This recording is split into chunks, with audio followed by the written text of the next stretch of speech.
नमस्कार मित्रों, स्वागत है आपका फिर से आपके अपने YouTube चैनल श्री राम अध्ययन मंत्रा में। मैं अनुराग छिंपा स्वागत करता हूं आपका। मित्रों, बात चल रही थी चिंता सर्ग कामायनी जयशंकर प्रसाद की। 2 पार्ट अपनों ने कर लिए हैं। ये अपना चलेगा भाग 3, जिसमें फिर से अपने क्या पढ़ेंगे, 10 छंद पढ़ेंगे। तो नंबर 21, जैसा कि आपको पता ही है, जो देव सृष्टि है, देव जगत है, मनुष्य कह लीजिए, वो बड़ी बुद्धिमान थे, सब कुछ था उनके पास, लेकिन एक कमी थी, उनका जो मिथ्याभिमान था वही उन्हें खा गया अंत में। आगे चलते हैं 21 नंबर पे। मणिदीपों के अंधकार में अरे निराशापूर्ण भविष्य, देवदंभ के महामेद में सब कुछ ही बन गया भविष्य। मणिदीपों का अर्थ क्या होता है? मणियों से बने हुए दीपक। बाकी आप जानते हो देवदंभ, देवताओं का, वैभव संपन्न देवगणों का मिथ्या अभिमान, अहंकार। महामेध, महामेध का अर्थ होता है बड़ा यज्ञ, बड़ा यज्ञ। भविष्य, भविष्य का अर्थ होता है यज्ञ में आहुति देने योग्य जो सामग्री होती है वो भविष्य होती है। ठीक है, इसको देख लेते हैं पूर्ण रूप से।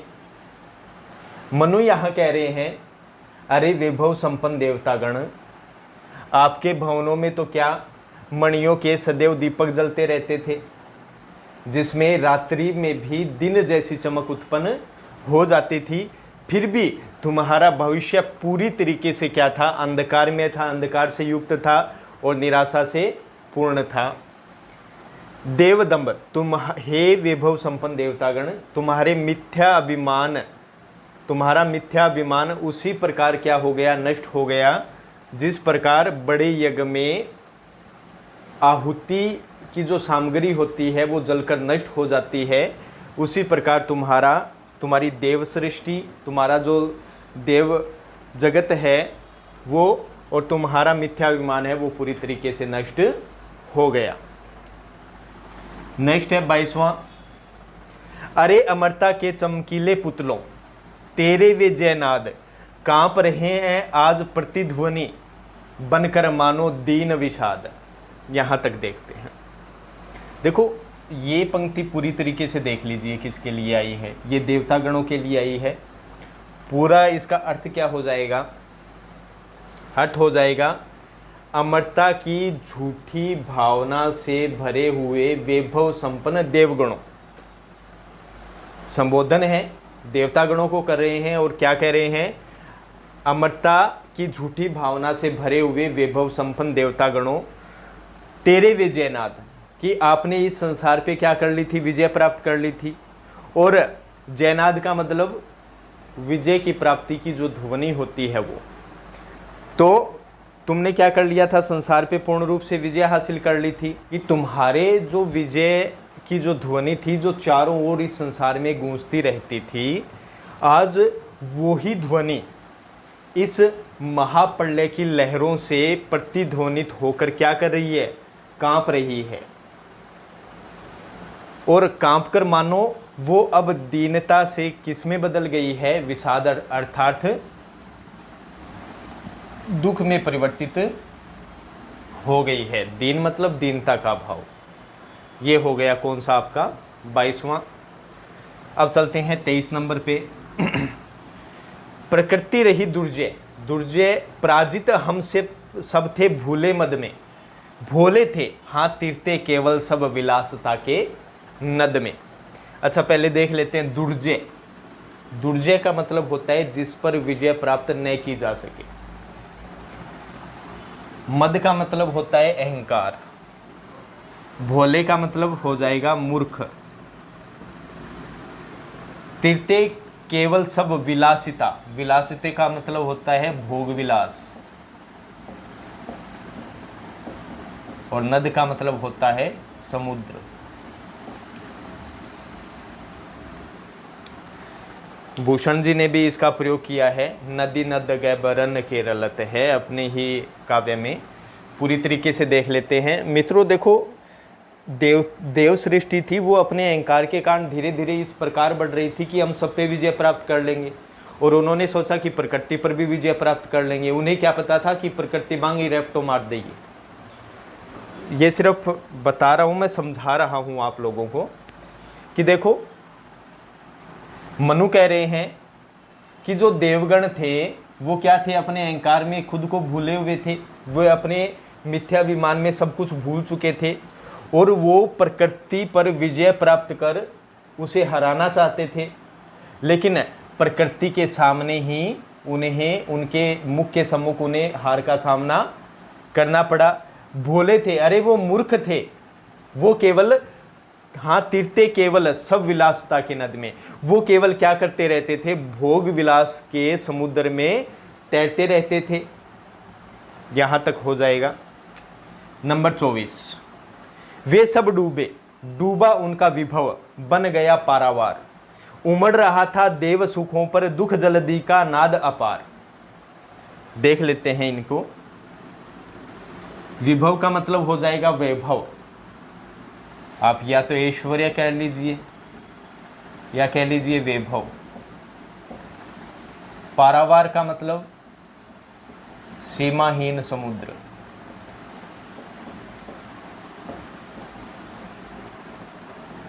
जिसकी कोई सीमा नहीं हो। जल्दी का मतलब समुद्र हो जाएगा, और यहां रूपक अलंकार आया है। क्यों?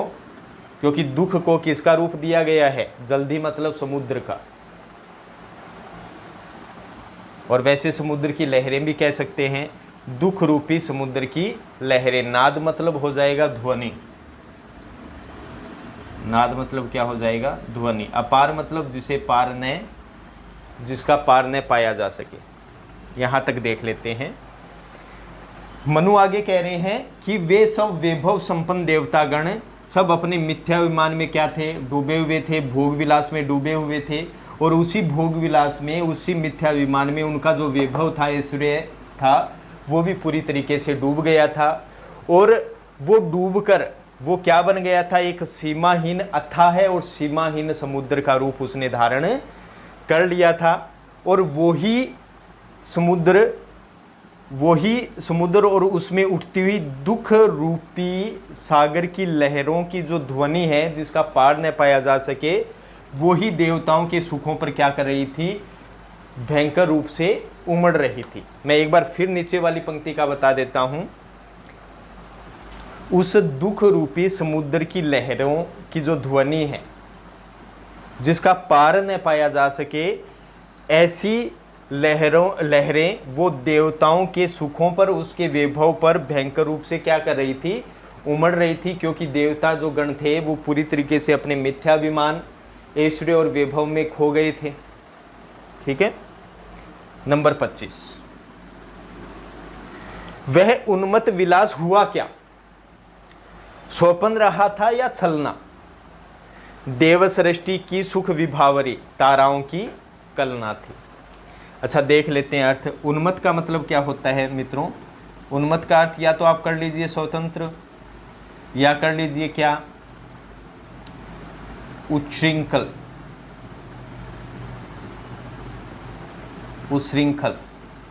आजाद। छलना का मतलब होता है धोखा। जरा सामने तो आओ छलिए, वो वाला। देव सृष्टि मतलब देवताओं का जगत, संसार। सुख का मतलब जानते हैं। विभावरी का मतलब होता है रजनी, या कह सकते हैं रात्रि। कलना का मतलब आभा, या क्या हो जाएगा? चमक। आभा या चमक। अच्छा, देख लेते हैं वो इसको। अब आगे मनु कह रहे हैं कि अरे देवताओं, अरे देवगण, आप जो मिथ्याभिमान और भोग विलास में खोए रहते थे, उस स्वतंत्र या उच्छृंखल विलास का क्या हुआ? क्या वो केवल स्वप्न थी? क्या वो एक सपने के रूप में था, या केवल वो एक धोखा था जिसमें जिस मिथ्याभिमान में, जिस वैभव में आप खोए रहते थे, वो क्या केवल आपके लिए सोपन था या फिर वो आपके लिए क्या था, धोखा था। देव सृष्टि की सुख विभावरी ताराओं की कल्पना थी।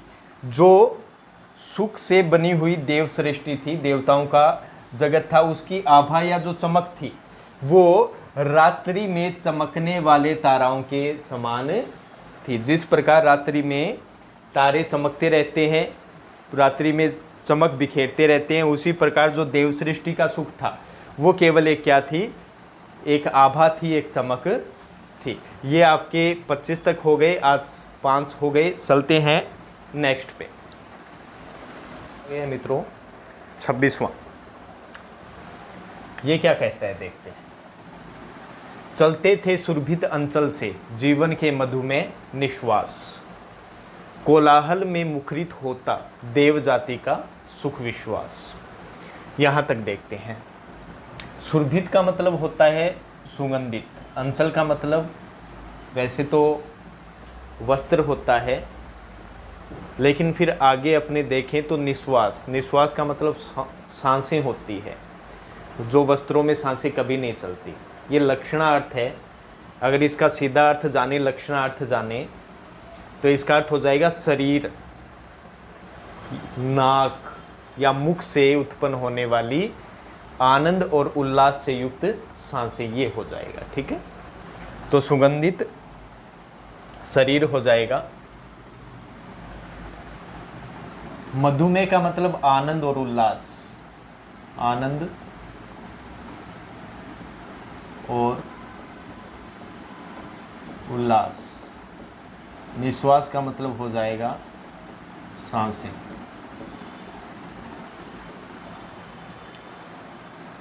कोलाहल का मतलब शोर हो जाएगा। सावन का महीना पवन करे शोर, शोर नहीं शोर। मुखरित, मुखरित का अर्थ हो जाएगा ध्वनित। सुख विश्वास, सुख का सुदृढ़ विश्वास। ठीक है, अब पूरी तरीके से देख लेते हैं कि जो देव जाति थी वो अपने शरीर पर अंगराग लगाया करती थी। अंगराग मतलब जो अपने परफ्यूम बोल देते हैं, डीओ बोल देते हैं, वो लगाया करती थी। और अपने वस्त्रों में विभिन्न पुष्पों, अपने वस्त्रों को विभिन्न पुष्पों से सुवासित किया करते थे, सुगंधित किया करते थे। इसलिए जब देवगण चलते थे तो उनके शरीर से आनंद और उल्लास की, मतलब सुगंधित उनकी सांसें चलती रहती थी, आनंद उल्लास की सुगंधित सांसें चलती रहती थी। यहाँ तक कि उस देव जाति के का आनंद और उल्लास का सुख इतना सुदृढ़ हो गया था कि उसका शोर है वो पृथ्वी पे चारों ओर क्या होने लग गया था, ध्वनित होने लग गया था, चारों ओर फैल गया था। नंबर 27, सुख केवल सुख का वह संग्रह केंद्रीभूत हुआ इतना, छाया पथ में नव तुषार का सघन मिलन होता जितना। यहाँ तक देखते हैं, ये भी इम्पोर्टेंट है, ये पंक्तियाँ पूछी जा सकती है। यहाँ संग्रह मतलब इकट्ठा होना, केंद्रीभूत केंद्र के अंदर इकट्ठा हो जाना, केंद्र के अंदर पूरी तरीके से वह स्थान जहाँ सब कुछ एक साथ इकट्ठा हो जाए, सघन रूप में इकट्ठा हो जाए। छायापथ, छायापथ का अर्थ होता है अंतरिक्ष। अंतरिक्ष या फिर आप कह सकते हो छायापथ का अर्थ क्या होता है, हाँ अंतरिक्ष ही कह लीजिए आप, ठीक है। नव का मतलब नए नए। तुषार क्या होता है, तुषार आप कह सकते हो हवा में मिली हुई भाप, जो जमकर श्वेत कणों के रूप में पृथ्वी पे गिरती है, या आप कह सकते हो कुहासा या कुहरा, सीधे तौर पे कुहासा या क्या कह सकते हो कुहरा, कुहासा या कुहरा। का सघन मिलन होता जितना, सघन मतलब घना। ये देख लेते हैं पूरी तरीके से कि देवताओं ने विभिन्न सुखों का इतना संग्रह कर लिया था, उनके केंद्र में मतलब उनके अधिकार में वो सुख इतने सघन रूप में इकट्ठा हो गया था, पुंज के रूप में इकट्ठा हो गया था, जिस प्रकार शीतकालीन प्रभात या संध्या के समय अंतरिक्ष अर्थात आकाश में नए नए जो बिंदु होते हैं, किसके, जल के, जल कणों के जो बिंदु होते हैं वो क्या हो जाते हैं, जमकर पूंजीभूत हो जाते हैं, इकट्ठे हो जाते हैं। उसी प्रकार उनका संग्रह भी क्या हो जाता है, उनके देवताओं के सुखों का भी इसी प्रकार संग्रह हो गया। मैं फिर एक बार बता देता हूँ कि देवताओं ने विभिन्न प्रकार के सुखों को इस प्रकार इकट्ठा कर लिया था, वो उनके केंद्र में इस प्रकार इकट्ठा हो गया था, जिस प्रकार शीतकालीन प्रभात के अंदर या संध्या के अंदर आकाश के अंदर नए नए शीत कणों का या जल कणों का जमकर आपस में इकट्ठे हो जाते हैं, पूंजीभूत हो जाते हैं, जिसे कुहासा या कोहरा कहते हैं। उसी प्रकार उनके सुख भी क्या हो गए थे, केंद्रीभूत हो गए थे। नंबर 28, सब कुछ थे से स्वायत्त। स्वायत्त का मतलब होता है अधिकार, स्वायत्त का मतलब अधिकार। सब कुछ थे स्वायत्त, विश्व के बल वैभव आनंद अपार, उद्वेलित लहरों सा होता उस समृद्धि का सुख संसार। उद्वेलित का मतलब होता है उछलना।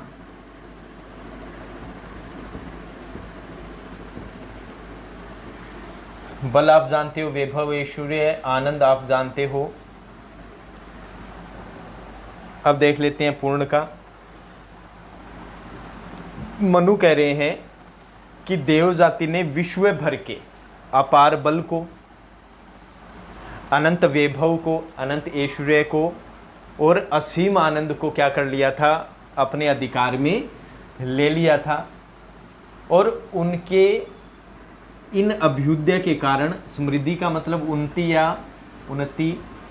या क्या कह सकते हो, अभ्युदय,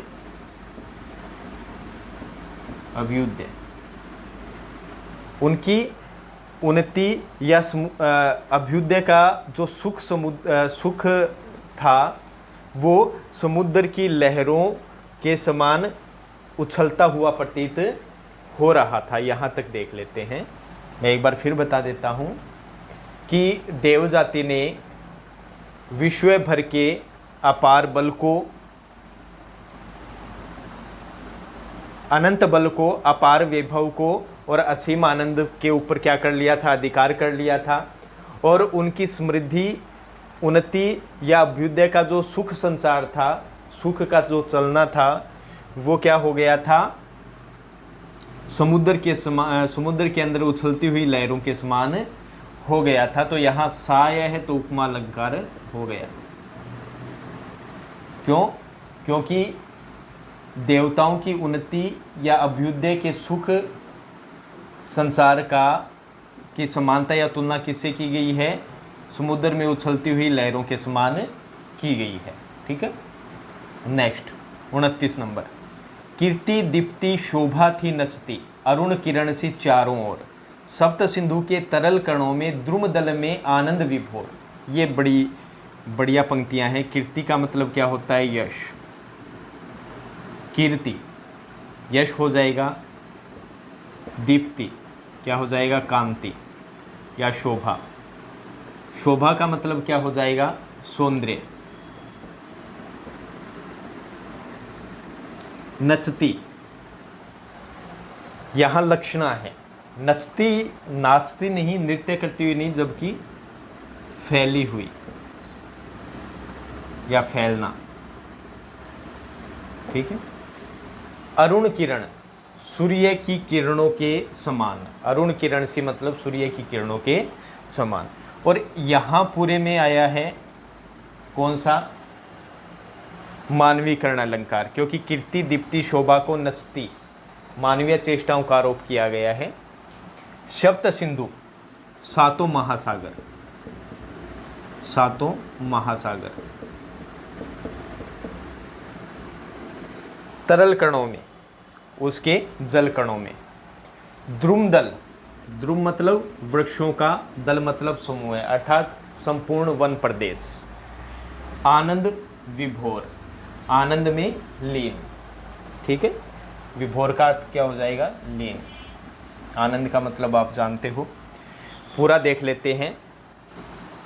29वां है कि उन देवताओं का जो यश है, कांति और सौंदर्य है, वो आनंद में लीन होकर पृथ्वी की चारों दिशाओं में, चारों ओर मतलब पृथ्वी की चारों दिशाओं में, संपूर्ण महासागरों के जलकणों में, संपूर्ण वन प्रदेश में इस प्रकार फैली हुई थी जिस प्रकार सूर्य की किरणें इन वन प्रदेशों में, महासागरों में क्या करती रहती है? फैली रहती है। यहाँ आपको समझ में आ गया होगा। यहाँ उपमा अलंकार हो जाएगा सूर्य की किरणों के समान। अब चलते हैं अंतिम आज का 30वां। शक्ति रही हाँ शक्ति, शक्ति रही हाँ शक्ति, प्रकृति थी पद दल में विनम्र विश्रांत, कंपती धरणी उन चरणों से होकर प्रतिदिन ही आक्रांत। अच्छा, विनम्र का अर्थ क्या होता है? झुकी हुई। विश्रांत मतलब थक कर या थकी हुई।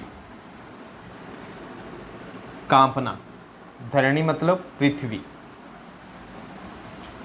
प्रतिदिन, प्रत्येक दिन या दिन दिन। आक्रांत का मतलब क्या होता है? दबकर। यहां तक देख लेते हैं। आगे मनु कह रहे हैं कि जो देवताओं की शक्ति थी वो अजेय थी, और उसी अजेय शक्ति के कारण जो प्रकृति थी वो देवताओं के पदतल, उनके चरणों के नीचे थक कर क्या थी? झुकी हुई थी। यही नहीं, वो पृथ्वी प्रतिदिन उन देवताओं के चरणों के नीचे दबकर क्या करती रहती थी? कांपती रहती थी। ये हो गया मित्रों चिंता सर्ग का तीसरा पार्ट, जिसमें 30 छंदों तक अपने पहुंच गए हैं। नेक्स्ट वीडियो में फिर 10 छंद करेंगे। उम्मीद है आपको अच्छे से समझ में आ रहा होगा। और आरपीएससी कॉलेज लेक्चरर अर्थात असिस्टेंट प्रोफेसर के लिए ये महत्वपूर्ण वीडियोज़ हैं। आप ज़्यादा से ज़्यादा लाइक करें, शेयर करें, सब्सक्राइब करें, ताकि दूसरे जो विद्यार्थी हैं वो इसका फ़ायदा उठा सकें। तो मिलते हैं नेक्स्ट वीडियो में। तब तक के लिए श्री राम अध्ययन मंत्र आपसे विदा चाहता है।